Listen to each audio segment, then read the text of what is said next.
नमस्कार। आप सुन रहे हैं कहानी गोल्ड। आइए सुनते हैं मालती जोशी जी की लिखी कहानी बोल रही कठपुतली। उन्होंने एक धमाके के साथ दरवाजा बंद किया और दनादन सीढ़ियां उतर गए। उनकी हर पदचाप, यहाँ तक कि स्कूटर स्टार्ट करने की आवाज भी उनके उखड़े हुए मूड का पता दे रही थी।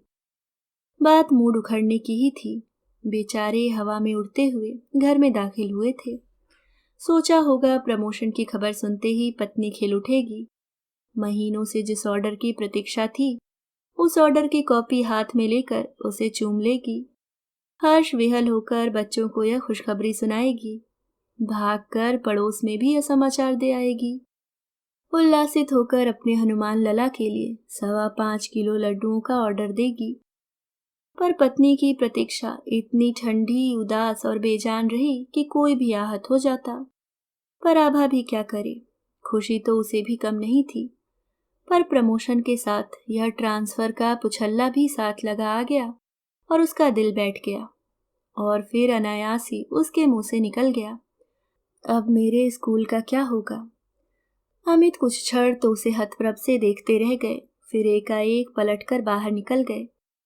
उनके इस तरह चले जाने के बाद ही उसे होश आया कि दफ्तर से थके मांदे आए थे और वह उन्हें एक कप चाय भी नहीं पिला सकी। उनके जाते ही बच्चे उस पर टूट पड़े। हद करती हो ममा तुम भी, मोना बोली। पापा का सारा मूड खराब कर दिया। बेचारे कितनी उमंग लेकर घर लौटे थे। ये तुम्हारा स्कूल न हुआ बस मुसीबत हो गया है। 24 घंटे तुम्हारे दिमाग में यही घूमता रहता है। सच ममा, कभी कभी तुम बहुत सेल्फ सेंटर्ड हो जाती हो, मुकुल बोला। दूसरों की फीलिंग्स का जरा भी ख्याल नहीं करती। बहुत दिनों तक अकेली रहती रही हो ना, इसलिए। और शायद इसलिए घर से उतना अटैचमेंट भी नहीं रहा। यह मोना थी। मुझसे कोई पूछे तो मैं कहूंगा आई एम डैम हैप्पी। बहुत राहत महसूस हो रही है मुझे। पापा के प्रमोशन की खुशी से भी ज्यादा बड़ी है ट्रांसफर की खुशी। इसी बहाने तुम्हारे सोशल वर्क से तो मुक्ति मिलेगी। कैसे कैसे गलीज बच्चे इकट्ठा कर लेती हो। शिट, मुझे तो देखते ही घिन आती है। इतनी ज्यादा खुशी मत मनाइए भैया। आप क्या सोचते हैं मम्मी रायपुर जाकर घर में बैठी रहेंगी? इम्पॉसिबल। वहां फिर कोई नया कारोबार शुरू हो जाएगा। आभा हैरत से उन दोनों को देखती रह गई। ये उसके अपने बच्चे थे, पर एकदम अपनी दादी के अंदाज में उसे डांट रहे थे, ताने दे रहे थे। वैसे इसमें उनका कोई दोष नहीं है। घुट्टी में संस्कार तो दादी के ही पड़े हैं। आभा ने तो केवल जन्म भर दिया है। केवल उस एक रिश्ते को छोड़कर कहीं भी तो कोई समानता नहीं है, सामंजस्य नहीं है। मुकुल तो फिर भी उससे कुछ मिलता जुलता है, पर मोना ने तो रूप रंग भी उसका नहीं लिया, बिल्कुल अपने पापा पर गई है। बच्चों की दादी बड़े ठसक के साथ बार बार यह कहती थी, शुक्र है भगवान का छोरी अपनी माँ पर नहीं गई। लड़के का तो ठीक है, उसका रूप कोई नहीं देखता, पर छोरी की तो शादी न हो पाती। पता नहीं कितनी बार उसे सुनाकर ये जुमला उछाला गया होगा। उसकी सहनशीलता आखिर एक दिन जवाब दे ही गई। बोली, उसकी चिंता आप क्यों करती हैं माँ जी? ईश्वर सबके जोड़े बनाकर भेजता है। उसकी माँ को ब्याहने वाला भी मिल ही गया था, उसे भी मिल जाता। ये लो और सुनो। अरे हमारे जैसे अंधे और बुद्धू क्या पंसेरियों से मिलते हैं? मन तो हुआ था कि चीख कर कह दे, आप लोग ऐसे अंधे नहीं थे माँ जी, न बेवकूफ थे। खूब देखभाल कर शादी की है। मुझे मालूम है कोई मेरे रूप रंग पर नहीं रीझा। 12 तोला सोना और 25,000 नकद की बात सुनकर आपके मुंह में पानी भर आया था। वे 25,000 तो आपने अपनी लड़की की शादी के लिए उठाकर रख दिए। 25 पैसे भी मुझ पर खर्च नहीं किए, उल्टा मेरी एमए की डिग्री को जिंदगी भर भुनाते रहे। घर में महाभारत मच जाने के डर से अपने मन का गुबार वह कभी नहीं निकाल पाई। हमेशा सब्र का घूंट पीकर रह गई है। इसलिए शायद बच्चे भी उसे कभी ठीक से समझ नहीं पाए। उनके कोमल अंतस पर माँ की वही प्रतिमा अंकित है जो उनकी दादी ने बनाई है। तभी तो वे कहते हैं कि हमेशा घर से दूर रहने के कारण तुम्हें घर का अटैचमेंट नहीं रहा। कोई उन्हें यह बताए तो कि घर उसने अपनी मर्जी से नहीं छोड़ा है, उसे बकायदा घर से बाहर भेजा गया है। नौकरी का उसे कभी शौक नहीं रहा, बल्कि एक तरह से चिढ़ ही थी, पर उसे नौकरी करनी पड़ी ताकि सास ससुर की गृहस्थी सुचारू रूप से चल सके। अपने तिकड़मी और घाक ससुर की याद आती है तो आज भी उसका तन मन सुलग उठता है। जब देखने आए थे तो उसका सुलेख देखने के बहाने एक प्रार्थना पत्र लिखवा लिया था। वह तो बहुत झल्लाई थी। एमए पास लड़की से कोई इस तरह इबारत लिखवाता होगा? पर घर में पिता का कठोर अनुशासन था। उनकी आंखों के मौन आदेश की वह अवहेलना नहीं कर सकी। ससुर महोदय खुशी खुशी उसका वह प्रार्थना पत्र और सर्टिफिकेटों का पुलिंदा संभाल कर चलते बने थे। अगले हफ्ते की डाक से सारे सर्टिफिकेट्स लौट आए थे और वर पक्ष की स्वीकृति का पत्र भी। लिखा था कि लड़का कन्या के बुद्धि वैभव से इतना विभूत है कि लड़की स्वयं देखने की जिद भी उसने छोड़ दी है।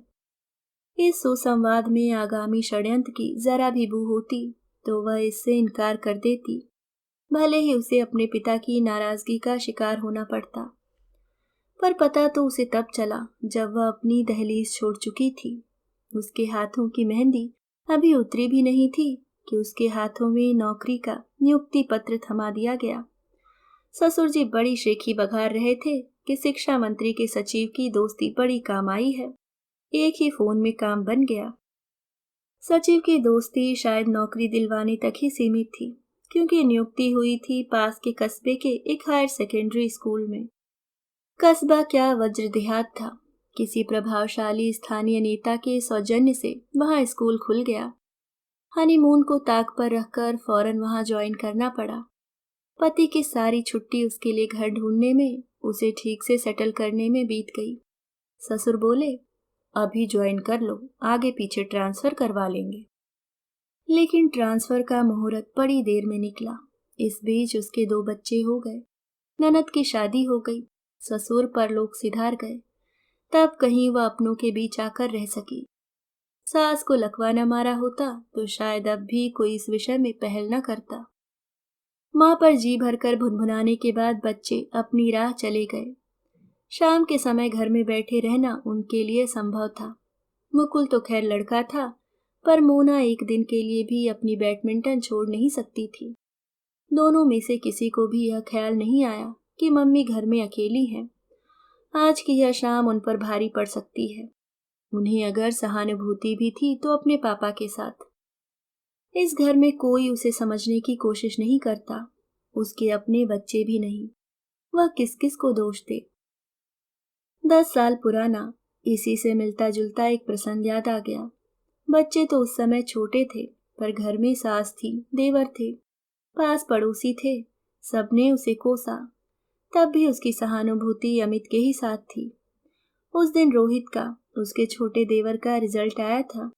उसके डॉक्टर होने की मिठाई अभी पूरे मोहल्ले में बटी भी नहीं थी कि अमित ने कहा, आभा बस अब तुम कल आखिरी बार स्कूल जाओगी, और वह भी इस्तीफा देने। क्यों? इस अनपेक्षित प्रस्ताव से वह चकित थी। इसलिए कि यह मेरा वादा था। मैंने तुमसे कहा था कि रोहित मोहित की पढ़ाई और रेणु की शादी, जिस दिन मेरा यह टारगेट पूरा हो जाएगा मैं तुम्हें एक दिन भी नौकरी नहीं करने दूंगा। ठीक है, आपका वादा था, आपने पूरा किया, पर नौकरी क्या एकदम इस तरह छोड़ी जा सकती है? नोटिस पीरियड की ही समस्या है ना, चलो उसे भी पुरा लो। अमित ने उदार होते हुए कहा, नहीं, समस्या सिर्फ नोटिस की नहीं है। फिर? आपने सिर्फ अपने वादे का, अपने टारगेट का ख्याल किया। मेरे बारे में भी तो कुछ सोचा होता। आखिर मेरा भी तो कुछ हक बनता है। इतने दिनों बाद जाकर अब मेरा इस नौकरी में कुछ मन लगा है। स्कूल में मेरी एक पोजीशन बनी है, लड़कियों में एक इमेज बनी है मेरी। यह सब कुछ मैं एकदम छोड़ नहीं सकती, फिर मेरी सीनियरिटी भी मारी जाएगी। सीनियरिटी का अब तुम्हें क्या करना है? No Abha, promise is promise. बहुत खट चुकी तुम, अब घर बैठो, अपने बच्चों को देखो। जिम्मेदारियां अब नहीं रही और मेरी आमदनी भी पहले से कुछ बढ़ी है। अब यह तुम्हारे आराम करने के दिन है। उस दिन भी 1000 गिले शिकवे आभा के होठों तक आकर लौट गए थे। खुशी के उस माहौल में वैसे भी उसका रोना बिसुरना बेसुरा ही लगता, लेकिन उसका मन बार बार कलप रहा था। अमित, तुमने मुझे क्या कोई चाबी का खिलौना समझ रखा है?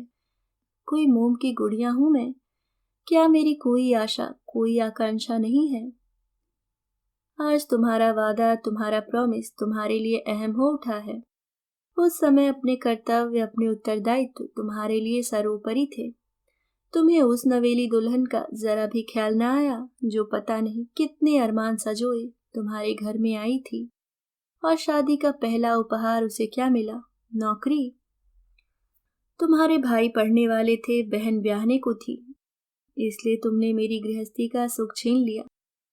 मुझे नौकरी में जोत कर उस कस्बे में फेंक दिया जहां न ढंग का मकान था, न ढंग की कंपनी थी। उस एकांत में मेरा मन कितना रोया होगा, कभी सोचा है? तुम तो हर 8वें 14वें दिन आते थे और अपनी प्यास बुझाकर वापस लौट जाते थे। पर तुमने यह कभी नहीं सोचा कि मेरा भी मन कभी उस दलदल से बाहर निकलने को छटपटाता होगा। कभी नहीं समझ पाए अमित, और जब वे नहीं समझ पाए तो औरों से तो आशा करना ही व्यर्थ था। बल्कि उन सब के लिए तो यह एक आदर्श व्यवस्था थी।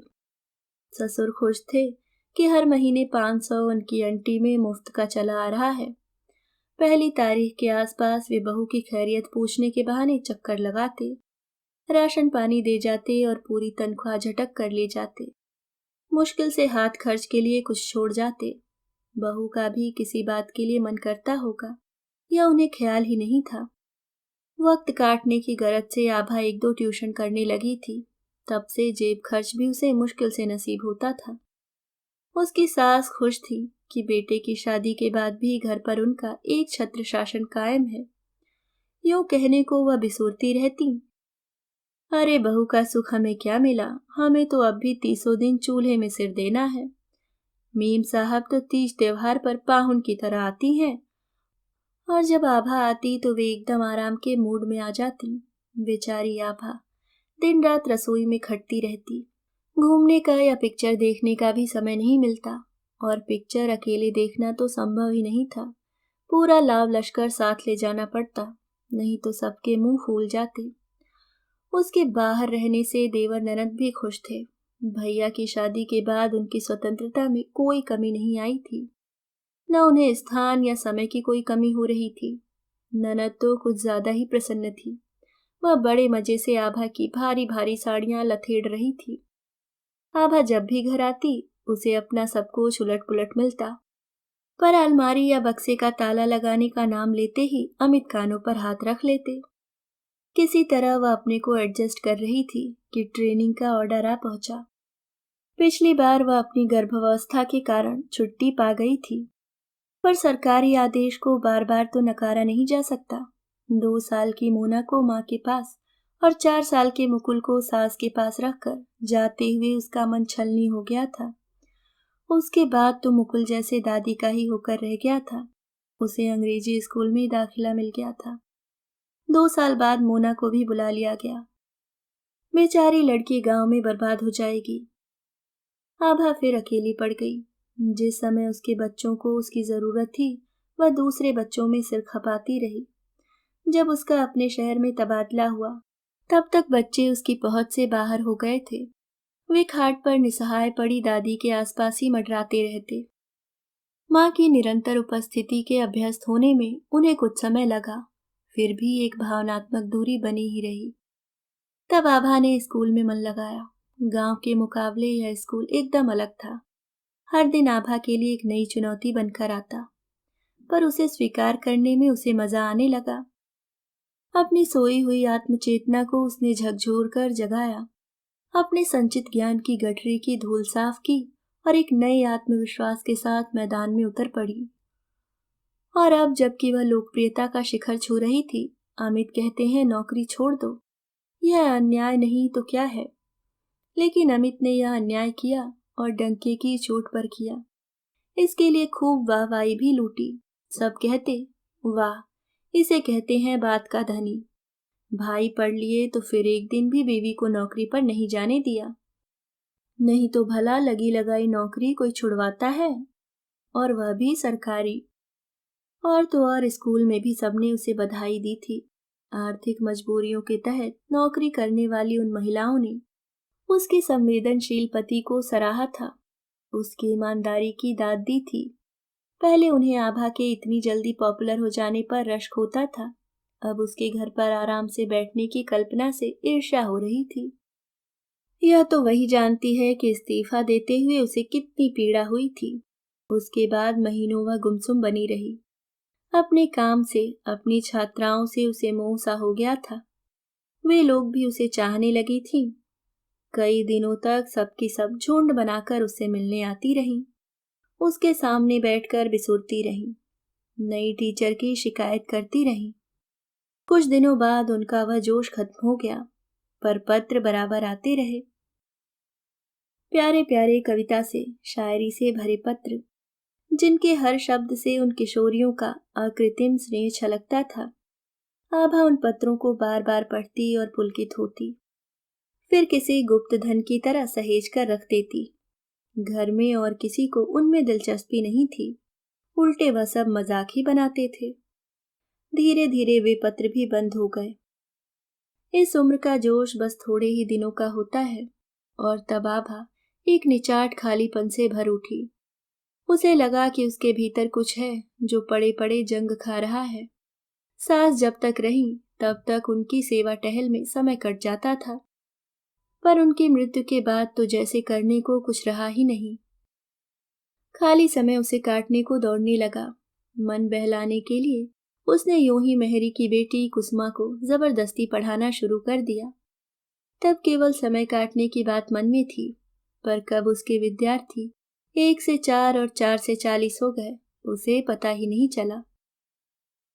उसका स्कूल पहले तो घर के बरामदे से निकलकर मेहता साहब के गैरेज में आया, और अब तो रावत साहब के आउट हाउस में धड़ल्ले से चल रहा है। पास पड़ोस की झुग्गियों के सारे बच्चे उसके पास आने लगे हैं। उन्हें संस्कारित करने में उसे अजीब सी तृप्ति मिलती है। उसके इस शौक को पहले सबने पागलपन या फिजूल का खपत करार दे दिया था, पर आभा को यह जानकर खुशी हुई कि उस जैसी पागल औरतें दुनिया में और भी हैं। अपने भीतर के खालीपन को भरने की कोशिश में उसे कई हमजोलियां मिल गईं। ऐसी महिलाएं मिली जो अपना खाली समय किटी पार्टियों में गुजारना नापसंद करती थीं। उसकी अपेक्षा वे दोपहर के 2 घंटे इन बच्चों को देने के लिए तैयार थीं। कुछ बहनें खुदाकर आभा के छात्रों को पुराने कपड़े बांट जाया करती थीं। कुछ माताएं अपने लाडले का जन्मदिन इन निर्धन बच्चों के बीच मनाना अधिक श्रेष्ठकर समझती थीं। वह एक दिन उनके लिए त्योहार का दिन हो जाता था। निसंतान रावत दंपत्ति ने तो अपना आउट हाउस ही इन बच्चों को दे डाला था। मतलब यह कि बहुत से लोग थे जो कुछ करना चाहते थे। अनजाने ही आभा ने उन्हें दिशा दे दी। वह एक तरह से उनकी प्रेरणा बन गई। इस साल वह अपने कुछ बच्चों को 5वीं बोर्ड की परीक्षा दिलवा रही थी। जी जान से उनकी तैयारी करवा रही थी। उसने उन बच्चों के माँ बाप को भी ताकीद कर दी थी कि वे बच्चों को घर के काम से न ला दें। कम से कम 3-4 महीने उन्हें जमकर पढ़ाई करने दें। जिनके घर में सुविधा नहीं थी, उन्हें वह सुबह शाम अपने बरामदे में बिठा लेती थी। अब वह महज एक स्कूल नहीं था, एक सपना था जो वह संजो रही थी। अनचाहे ही वह उसके जीवन का अहम हिस्सा बन गया था। इसलिए ट्रांसफर की बात सुनते ही उसके मुंह से अनायास ही निकल पड़ा, फिर मेरे स्कूल का क्या होगा। पड़ोस के रेडियो पर जब प्रादेशिक समाचार प्रसारित होने लगे तो वह जैसे नींद से जागी। 7 बज गए थे और उसका घर अब तक अंधेरे में डूबा था। उसने ठाकुर जी के सामने दिया जलाया, उन्हें माथा टेक कर फिर सारे घर में रोशनी की। उसके बाद आभा ने रसोई का रुख किया। 7 बज गए थे और अब तक शाम के खाने की कुछ भी तैयारी नहीं हुई थी। बच्चे आते ही शोर मचा देंगे। खेल कर आते हैं तो उन्हें भूख भी कसकर लगती है। फिर श्रीमान जी भी तो आज बिना चाय नाश्ते के चले गए हैं। समय का ख्याल करके उसके तो हाथ पांव फूलने लगे। उसने मशीन की सी फुर्ती से सब्जी काटना शुरू किया। दोनों गैस जला लिए और आश्चर्य 8 बजे तक वह पूरा खाना बना चुकी थी। मजे की बात तो यह थी कि अनजाने ही सारा खाना अमित की पसंद का बन गया था। आलू, पनीर, भरवा मिर्च, प्याजी पुलाव, मेथी की भुजिया, सब्जी। अमित का तब भी कोई अता पता नहीं था। मौके का फायदा उठाकर उसने चटपट सिवैयां भी बना डाली। उसके पति की तरक्की हुई थी, सेलिब्रेट तो करना ही था। अमित रात के 10 बजे लौटे। बच्चे समय से लौट आए थे, पर दोनों अपने कमरों में खामोश बैठे पढ़ते रहे। किसी ने भी खाने के लिए शोर नहीं मचाया। सब काम से निपटकर वह अकेली टीवी के सामने बैठी रही। एक आध बार किसी मजेदार कार्यक्रम को देखने के लिए उसने मोना को आवाज भी दी, पर वह बड़ी आसानी से अनसुनी कर गई, जैसे जतलाना चाहती हो कि वह मम्मी से बहुत नाराज है। अमित के आते ही उसने खाना लगाया और बच्चों को आवाज दी। तीनों चुपचाप आकर बैठ गए और कौर तोड़ने लगे। उसने इतने मन से खाना बनाया था, पर प्रशंसा में किसी ने एक शब्द भी नहीं कहा। सेवैयां तो किसी ने छुई भी नहीं। उसने जब इसरार किया तो उसे खा जाने वाली नजरों से देखते रह गए, बस। आखिर यह सन्नाटा उसकी बर्दाश्त से बाहर हो गया। सुनिए, उसने रात को अपने कमरे में आने पर मनाने वाले अंदाज से अमित से कहा, जरा सी बात का आप लोग इतना बतंगड़ क्यों बना लेते हैं? मैंने ऐसा क्या गुनाह कर दिया? यह जरा सी बात थी। अमित एकदम फट पड़े, जैसे उन्हें इसी अवसर की प्रतीक्षा थी। इंसान क्या सोचकर घर में दाखिल होता है और उसे क्या ट्रीटमेंट मिलती है? वाह, आप इस बात को जरा शांति से भी तो ले सकते हैं। कभी मेरी ओर से भी तो सोचकर देखिए। अब क्या रह गया है सोचने को? तुमने तो आज अच्छी तरह साबित कर दिया कि तुम्हारे लिए मैं, मेरी भावनाएं, मेरा कैरियर कोई अर्थ नहीं रखते। बस वह एक फटीचर स्कूल ही तुम्हारे लिए सब कुछ है। नॉनसेंस। कभी इसका कारण भी जानना चाहा आपने? मुझे जरूरत भी नहीं है, लेकिन मुझे है, आभा ने आग्रह के साथ कहा। मैं चाहती हूं कि आप जाने कि मेरा यह शरीर यंत्र चालित नहीं है। इसके अंदर एक मन भी है। मन जो सुख दुख की परिभाषा जानता है, समझता है। देखिए, वह तो सरकारी नौकरी थी, एक फंदे की तरह गले में पड़ी हुई थी। आपके एक इशारे पर मैंने उसे उतार फेंका, लेकिन पीड़ा मुझे तब भी हुई थी। अब यह तो नौकरी नहीं है, यह तो मेरा अपना काम है, एक मिशन है। यह भाड़े का स्कूल नहीं है, मेरी अपनी संस्था है। अपने खून पसीने से मैंने इसे सींचा है। मैंने यह तो नहीं कहा कि इसे छोड़कर मैं आपके साथ नहीं आऊंगी, पर छोड़ते हुए थोड़ा दुख तो होगा ही। क्या मेरा उतना भी हक नहीं है? क्या मेरे श्रम की इतनी भी सार्थकता नहीं है? कहते कहते उसका गला रुंध आया। पत्नी का अश्रुप्लावित चेहरा देखकर अमित रोष भूल गए। उन्हें उस पर प्यार आ गया। उनके भीतर का चोट खाया पुरुष इस आत्मनिवेदन से शायद परम तृप्त हो गया। आभा को बाहों में भरकर बोले, चीयर अप डियर, तुम चिंता क्यों करती हो? जानती हो, रायपुर में तो अब बड़ा बंगला मिलेगा, उसमें सर्वेंट क्वार्टर भी होगा। तुम्हें कहीं बाहर जाने की भी जरूरत नहीं है। वहीं पर जितने चाहो बच्चे बुला लेना। झुग्गी झोपड़ियों की तो इस देश में कमी नहीं है, और बच्चे भी कम वक्त थोक में पैदा करते हैं। आपको यह सब इतना आसान लगता है? इसमें मुश्किल क्या है? वहां तो नौकर चाकर भी होंगे। छत्तीसगढ़ में लेबर वैसे भी चीप है। तुम घर का कोई भी काम मत करना, निश्चिंत होकर अपने मिशन में जुट जाना, बस। क्या हर बार इस तरह नए सिरे से शुरू करना संभव है? और हर बार इसी तरह अपने किए कराए को बिखेर कर अगले पड़ाव पर चल देना होगा? क्या यही इन प्रयासों की सार्थकता है? आभा पूछती रह गई, पर अमित उस समय उत्तर देने के मूड में नहीं थे। वे तो संधि के उन क्षणों को सार्थक करने के लिए व्याकुल थे। आप सुन रहे थे मालती जोशी जी की लिखी कहानी बोल रही कठपुतली।